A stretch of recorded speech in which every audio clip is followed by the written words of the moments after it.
were you surprised at how big of a pullback we got? Uh, it was not expected, but I'm actually pulling up a couple of documents that I didn't have up in advance, and so I'm going to pull them up. But as I'm pulling them up, what I'm pulling up is two things.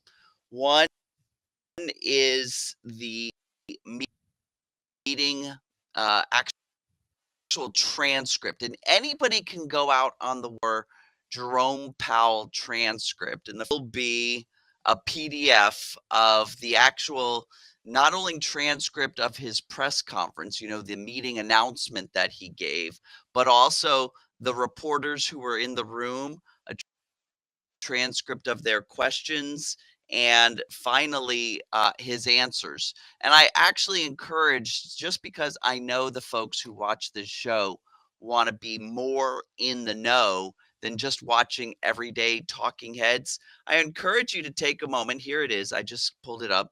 Uh, Read this out. This is from December 18th, so this past Wednesday. And it's a few pages, only 7 pages long, but don't worry, it's spaced and it's a very big font. So it's actually like reading about 10 pages of normal writing.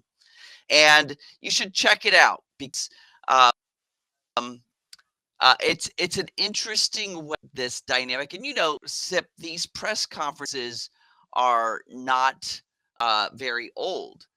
There was a time where the Fed would do stuff, monetary policy changes, and then that was it.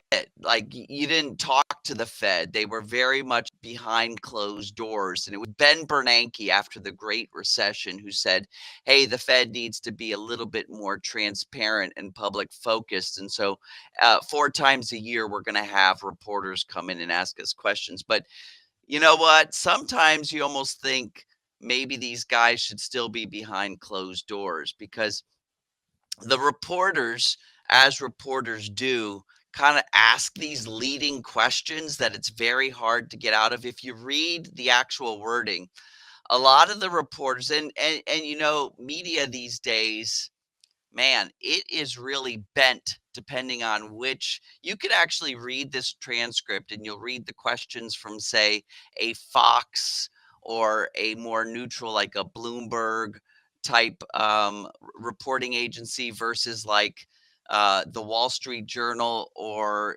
the New York Times. You could actually see the bend on these questions about where they wanted to lead Chairman Powell. And Chairman Powell did his best to do. I don't actually, I feel bad for the guy because to navigate these very charged questions would be very difficult. And basically, what came out of it, and here's the other thing that I wanted to show you guys.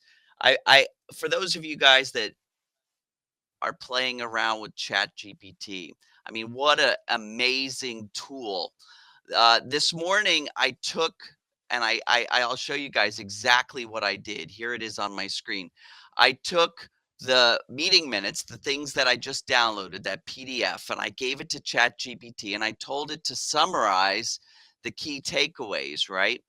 And so it did, and it actually pulled pretty unbiased information. But the main thing that came out, SIP, was that these reporters were like trying to get him to give an opinion on the upcoming president elect or prior President Trump's fiscal policy, right? Because monetary and fiscal policy go hand in hand. And basically, what he kept coming back to was, hey, we don't know what's going to happen. So uncertainty has increased.